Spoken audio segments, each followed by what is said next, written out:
두 사람의 도둑이 노인 방에 들어가서 을러댔습니다.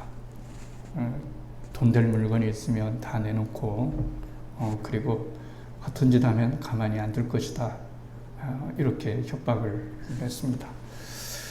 노인이 의외로 침착하면서 서두르지도 않고 아주 이 두 젊은 도둑에게 이야기를 했습니다.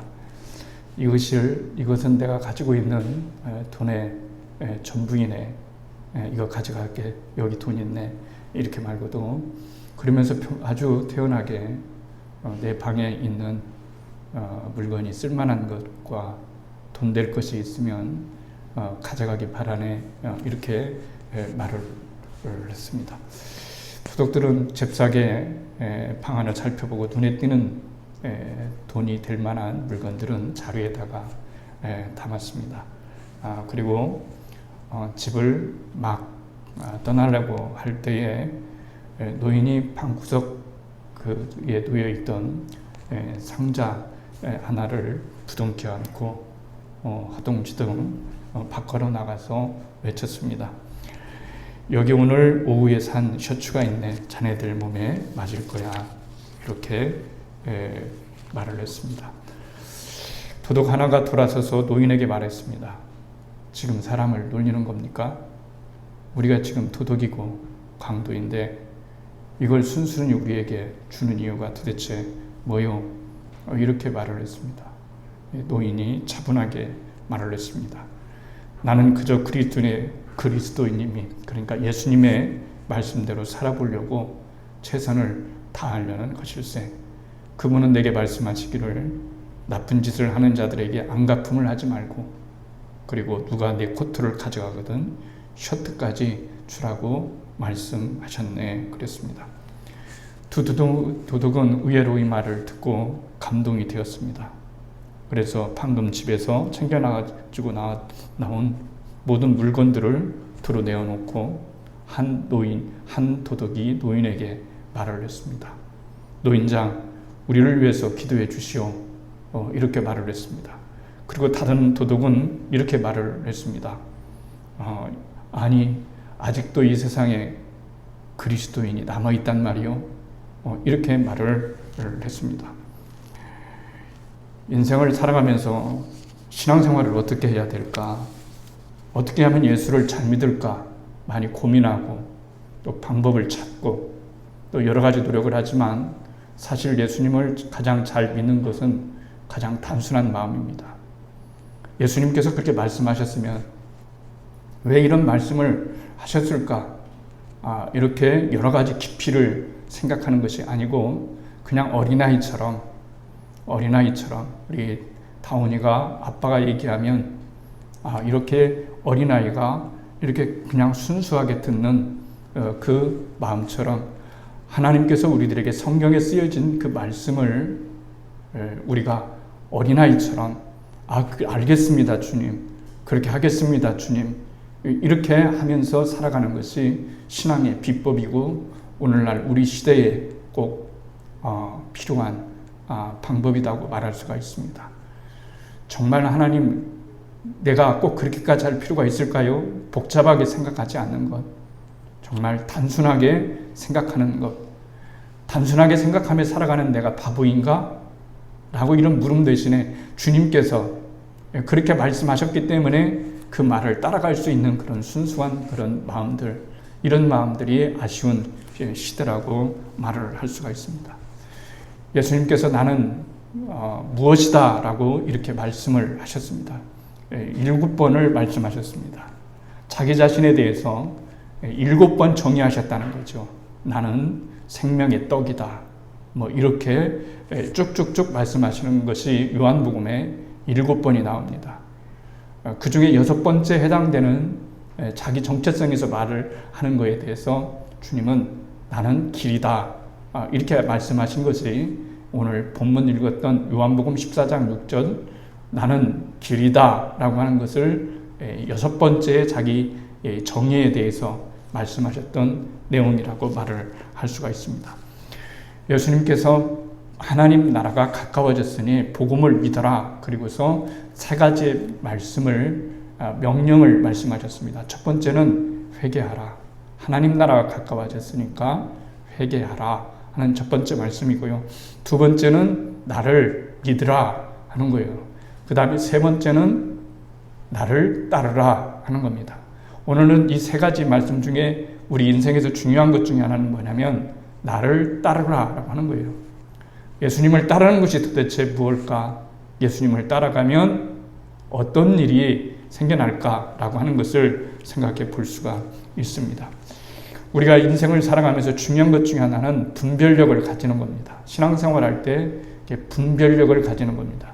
분별력을 가지는 것처럼 중요한 것이 없다고 말할 수가 있습니다.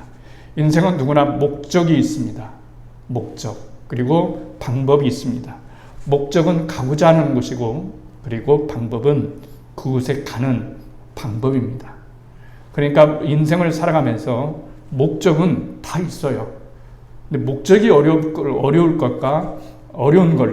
아니면 그 목적을 이루는 방법이 어려운 걸까라고 생각했을 때 여러분은 어떤 것이 더 어렵고 쉽다고 생각하십니까? 사실 목적을 말하는 것은 별로 어렵지 않습니다. 어린아이한테 너 크면 뭐 될래? 이렇게 하면 나는 과학자 될래요. 나는 대통령 될래요. 나는 정치인 될래요. 나는 무엇이 될래요? 라고 하는 이 목적은 쉽게 말할 수가 있습니다. 그러나 그 목적을 이루는 방법, 방식은 그 목적을 이루는 것에 맞게 설정되어지고 부단한 노력을 해야 되고 부단한 그런 힘을 써야 되는 것이 방법이라고 말을 할 수가 있습니다. 우리가 인생에서 신앙생활을 하는 데에서 생각해 봐야 될 것이 목적과 방법인데요. 그 중에서 오늘은 방법을 생각해 보려고 하는 겁니다. 왜냐하면 우리 모두는 다 선한 목적을 가지고 있기 때문에 그렇습니다. 예수님 믿는 사람답게 훌륭한 그리스도인이 돼야지. 그리고 하나님 나라에 갈 거야. 나의 최종 목적지는 하나님 나라야. 그런데 하나님 나라를 어떻게 가느냐는 거예요. 어떻게 하면은 예수님이 길이신데 예수님은 우리의 길이십니다. 예수님은 어떤 길이시냐면 우리가 하나님께로 나아가는 길이에요.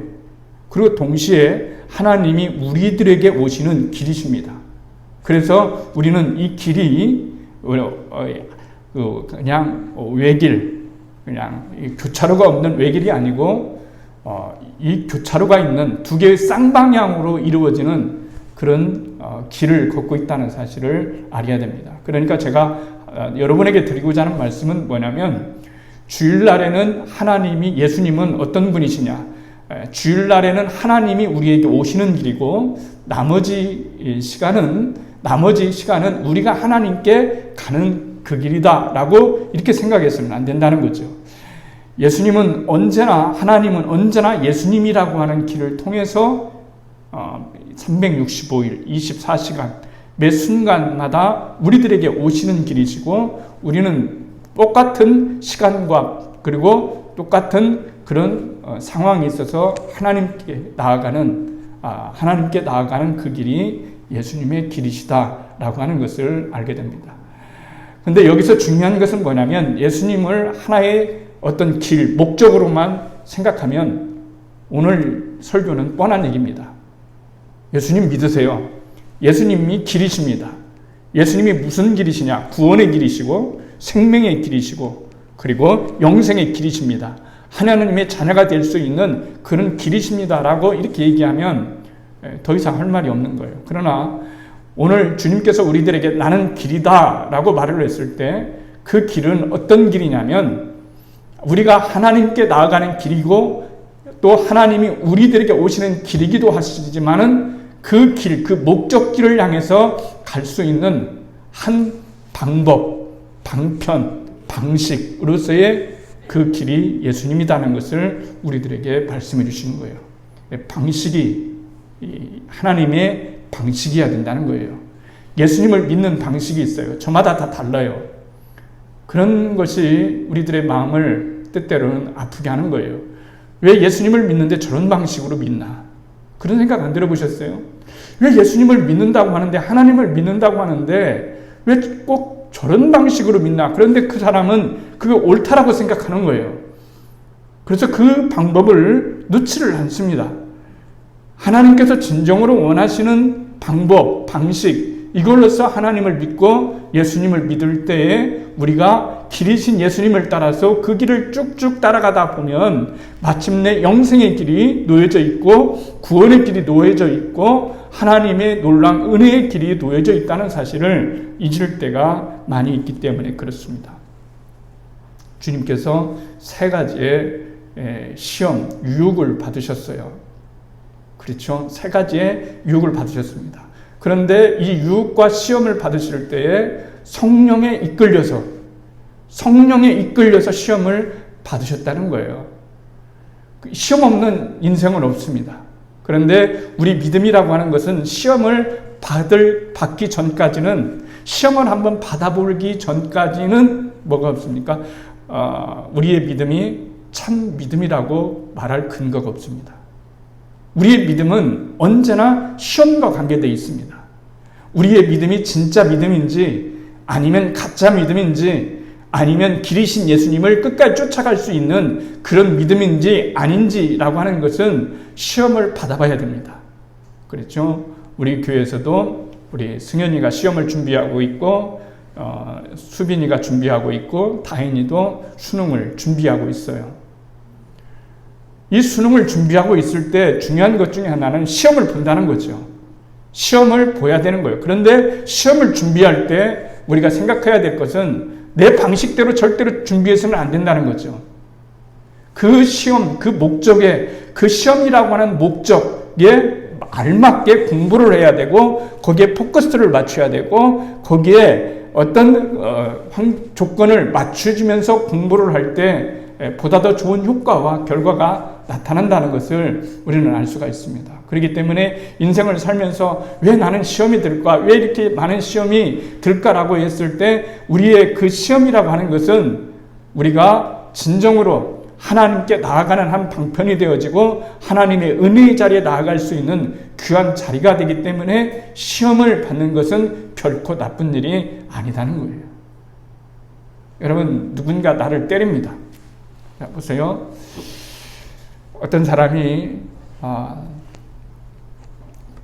그 농부가 일을 하다가 너무 날씨가 더웠어요.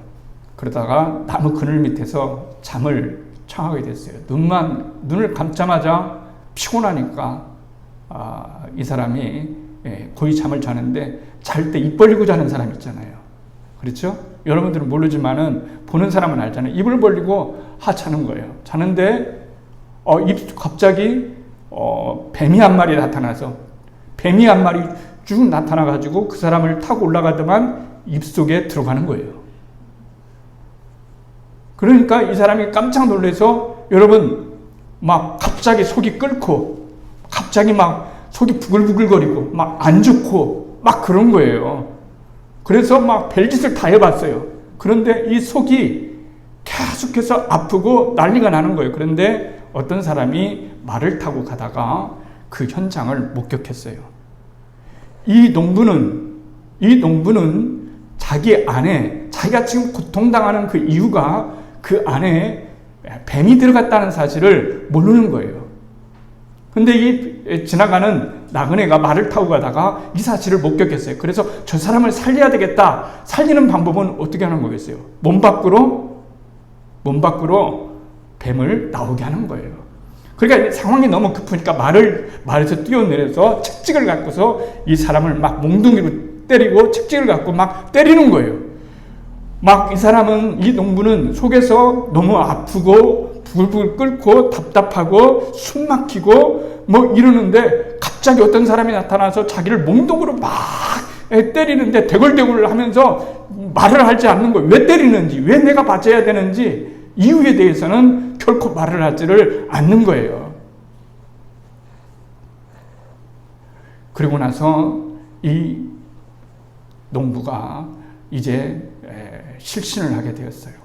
움직일 수가 없게 되었어요. 그리고 너무 힘들어서 입을 벌리고 나왔어요. 그랬더니 이 배에 있던 이 뱀이 실컷 두들겨 맞고 막 둥글둥글 이 사람이 뒤집으니까 자기도 저도 못 살게 생겼으니까 어떻게 해서 이 뱀이 입에서 나간 거예요.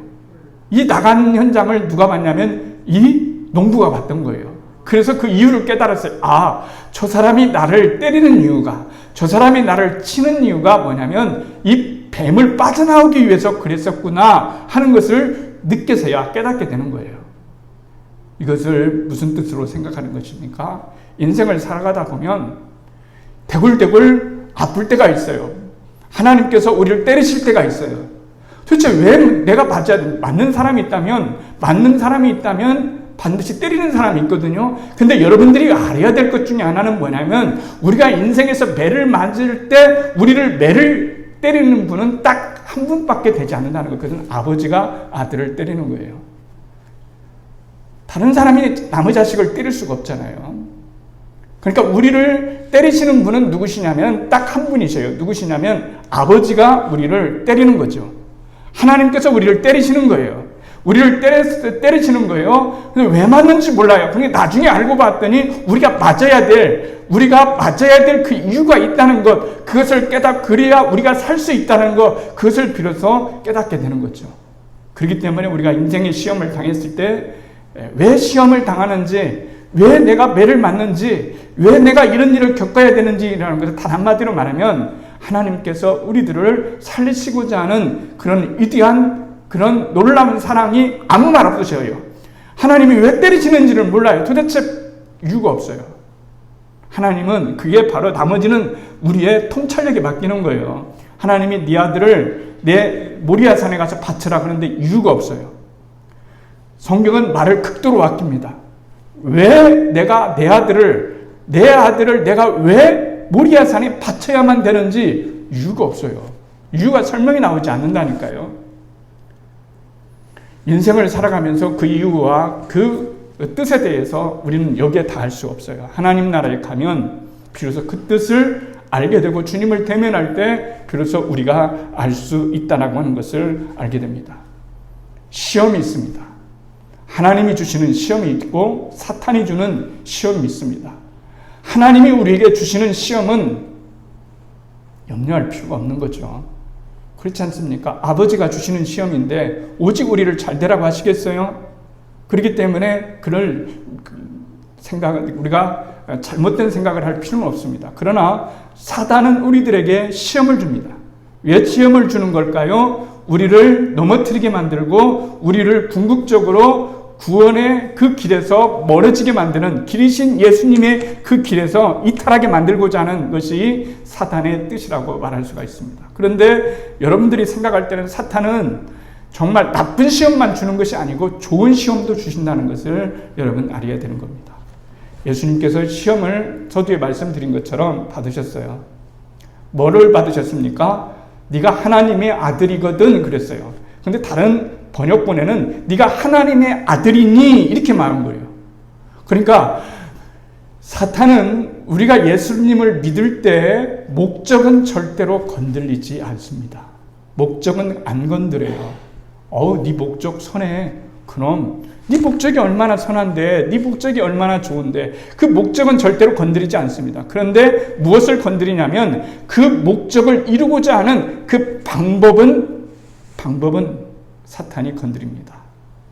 그럼 너는 하나님의 아들이지. 그러니 이 돌멩이로 말이지 떡덩이가 되게 해. 그러면 얼마나 좋겠어. 사람들이 너를 얼마나 잘 믿겠어. 어렵게 가려고 할 필요가 없는 거야. 왜 십자가의 길을 그렇게 가지? 구태여 십자가를 꼭 네가 맬 그런 필요가 있을까? 십자가를 질 필요가 있을까? 십자가에서 죽을 필요가 있을까? 그렇게 해서 네가 바로 하나님의 아들이라고 증명한다고 한다 할지라도 사람이 몇 명이나 널 따라오겠어. 그렇지 않고 이 돌멩이를 떡덩이로 만들어줘서 모든 사람의 필요를 채워줘봐. 그러면은 우르르 따라 들어와서 너를 하나님의 아들이라고 믿고 그리고 구원의 사역을 이룰 수가 있을 테니까 말이지. 이렇게 말을 사탄은 하는 거죠. 기적으로 쉽게 인류를 구원하라는 거죠. 인생에서 쉬운 길은 하나도 없습니다. 쉽다고 하는 것은 그것이 가짜라고 하는 것을 생각해 봐야 됩니다. 사탄은 예수님께 첫 번째 시험을 주면서 이 돌멩이로 떡덩이가 되게 해서 인류를 구원해라. 좋은 말일까요? 좋은 말이 아닐까요? 굉장히 좋은 말입니다. 방법이 선한 방법일까요? 나쁜 방법일까요? 선한 방법이에요. 그렇지 않습니까? 선한 방법 아닙니까? 그건 나쁜 방법이 아니에요. 남을 해치거나 남을 못살게 굴거나 남을 어렵게 하거나 그런 방법이 아니라 그냥 자연적인 이 돌덩이를 그냥 떡덩이 만들면 모든 사람들이 우르르 물려와서 당신은 정말로 하나님의 아들입니다 라고 하는 거죠. 이렇게 하니까 얼마나 구원을 이루기 쉽냐라고 하는 거예요. 그런데 우리가 알아야 될 것이 있습니다. 하나님은 우리를 소비자로 보지 않으신다는 거예요. 필요를 채워주면은 예수님을 잘 믿을 수 있을 것 같지요. 하나님, 이 필요를 채워주세요. 그럼 하나님을 잘 믿겠습니다 하는 것은 초보적인 신앙생활이에요. 관계는 처음에는 그렇게 맺을 수가 있어요.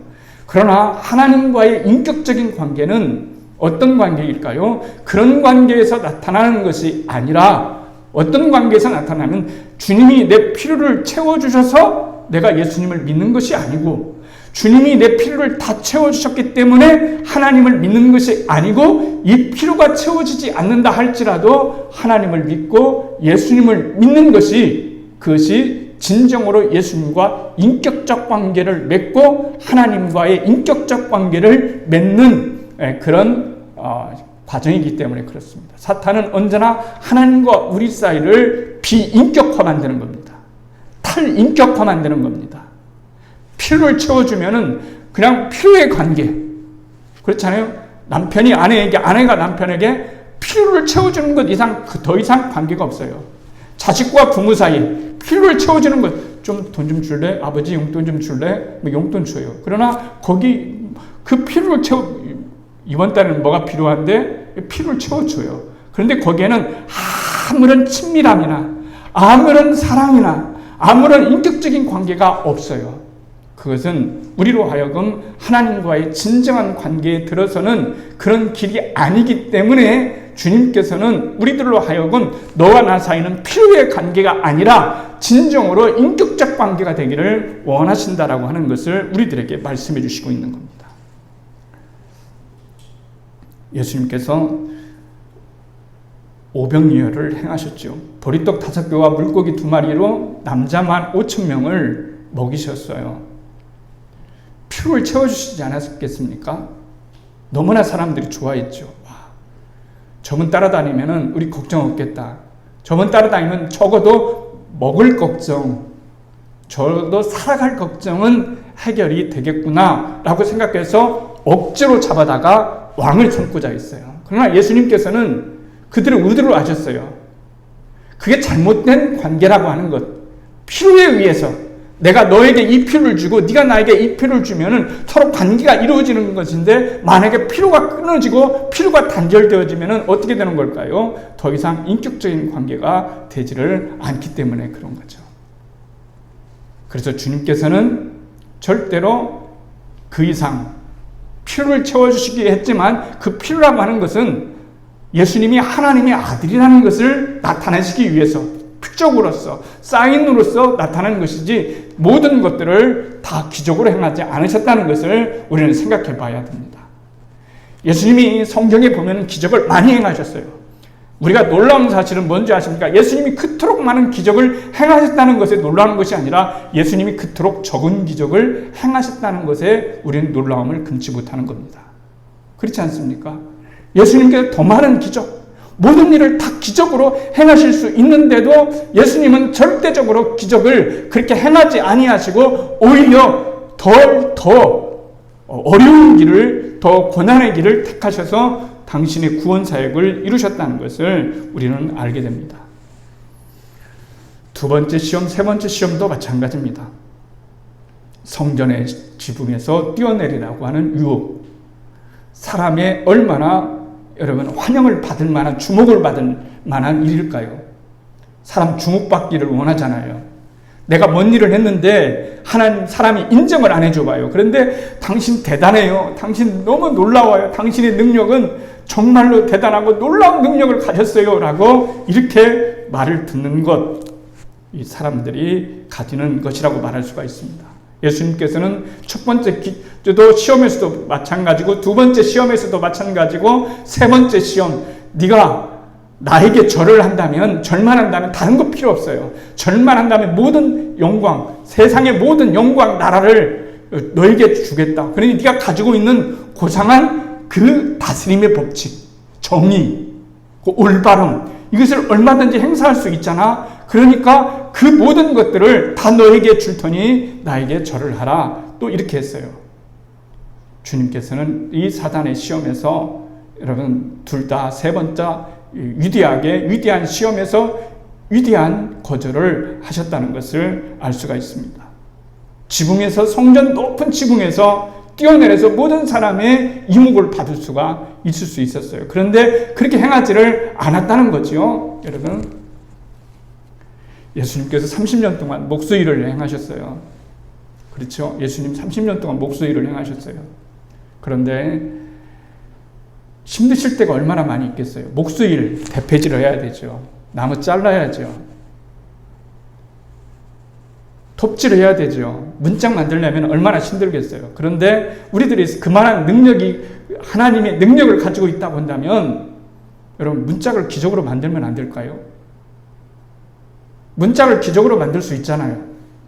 사람들이 주문하는 거 피곤하니까, 오늘은 피곤하니까 말씀으로 오늘은 문짝 하나 만들고 내일은 무얼 만들고 이렇게 해야 되겠다 하지만 예수님은 단 한 번도 자신의 기적과 능력을 그런 식으로 사용하지 아니하시고 일상에서 흘리는 땀방울을 흘리면서, 땀을 뻘뻘 흘리면서 문짝을 하나 만드시고, 땀을 뻘뻘 흘리면서 여러분 가구들을 주문한 그런 가구들을 만드셨다는 것을 우리가 주목할 필요가 있는 거예요.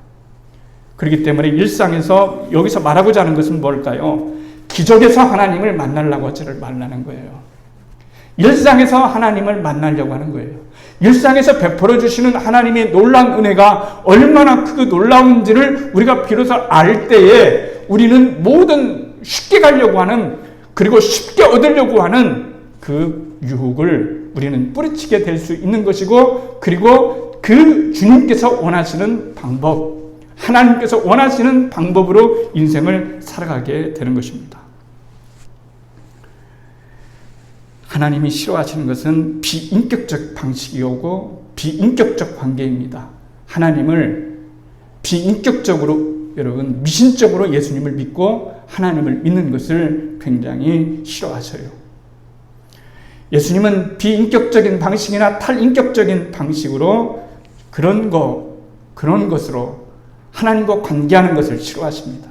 거기에는 사랑도 없고 친밀감도 없고 그냥 종교적인 행위만 있고 선한 행위만 있는 것, 이거 굉장히 위험하다고 하는 사실을 우리들에게 말씀해 주시는 거예요. 그래서 예수님은 우리의 길이신 거예요. 예수님은 왜 우리의 길이시냐면, 예수님은 우리들이 하나님께 나아갈 수 있는, 우리가 구원받을 수 있는 유일한 길이기도 하시지만 예수님은 우리의 방식이기도 하시다는 것을 우리들에게 말해주는 거예요. 인생을 살아갈 때 네 방식으로 살아가려고 하지 말아라. 네 방식 내려놓고 내 방식 택해라 하는 거예요. 내가 어떤 방식을 택했냐는 거예요. 주님께서 택하신 방법은 단순합니다. 주님께서는 실천하시는 그런 하나님이셨어요. 예수님은 말씀하시는 그런 하나님이셨어요.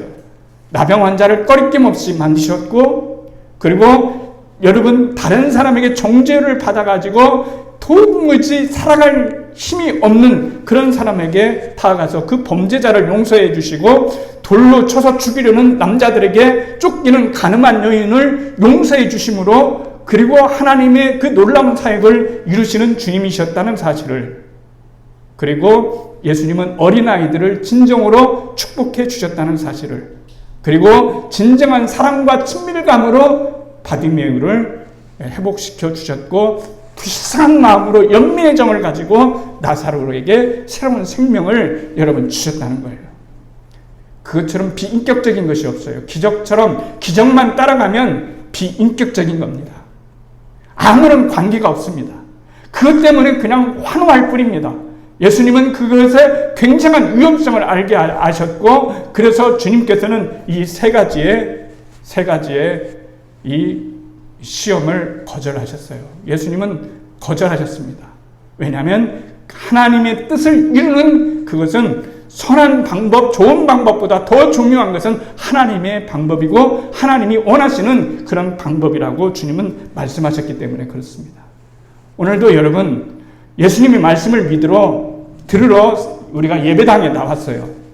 그러면은 하나님의 말씀을, 하나님의 방식을 몇 개나 여러분 채택하고 가십니까?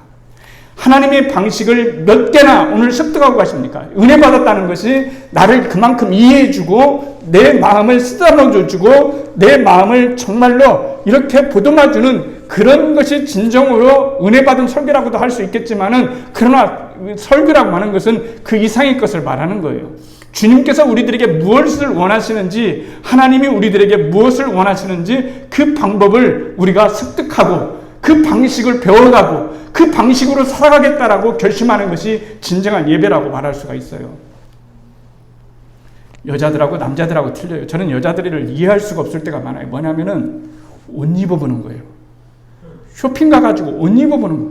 우리 같으면 돈 줘도 못하겠어요. 그런데 그 옷 입어, 여기서 우리는 미안하잖아. 한 두어 집 가면은 남자들은 미안합니다.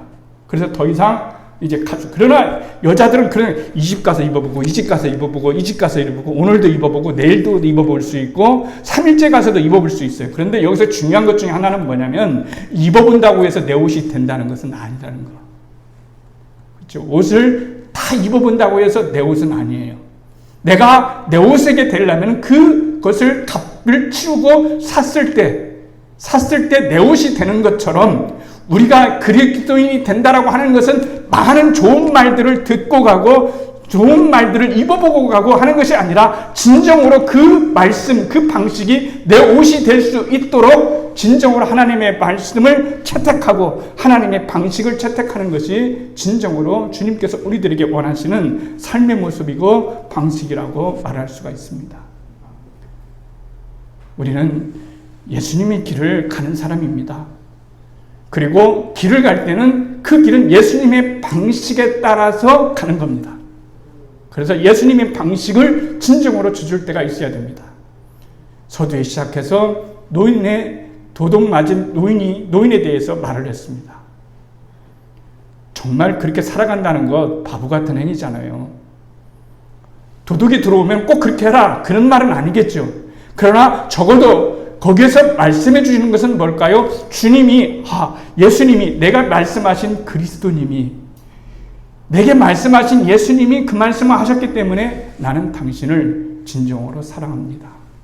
내가 하는 모든 방식은 나에게서 나온 것이 아니고 예수님께서 하신 방식입니다. 나는 그 방식대로 살아갈 것이고, 그 방식대로 사람을 대할 것이고, 그 방식대로 나를 대할 것이고, 그 방식대로 하나님을 대할 것입니다 라고 하는 그런 믿음을 진정으로 가질 수가 있어야 된다는 거죠. 그것이 바로 나는 길이요 라고 하는 말이에요. 나는 생명의 길이다, 나는 길이다 라고 했을 때 주님께서 의미하시는 그 길이라고 하는 것은 바로 예수님이 길이시다고 하는 그런 본질적 의미도 있지만, 예수님께 가는, 예수님을 향해서 예수님처럼 살아가는 그런 방식의 문제를 우리들에게 말씀해 주시고 있는 겁니다. 오늘은 예수님의 길에 대해서 우리가 살펴보았습니다. 여러분들이 예배당을 떠나는 그 순간부터 어떤 비인격적인 관계가 아니라 진정으로 사랑이 있고 친밀감이 있고, 그리고 은혜가 있고 사랑이 있고 용서가 있고 관용이 있고 은총이 있는 그런 희생이 있는 그런 방식, 예수님의 방식을 채택하며 살아갈 때 우리의 길은 그 마지막에는 우리를 기다리고 있는 생명의 길이 우리들과 함께 할 것입니다. 그 은혜가 우리들 가운데 있기를 주님의 이름으로 축원을 드리겠습니다.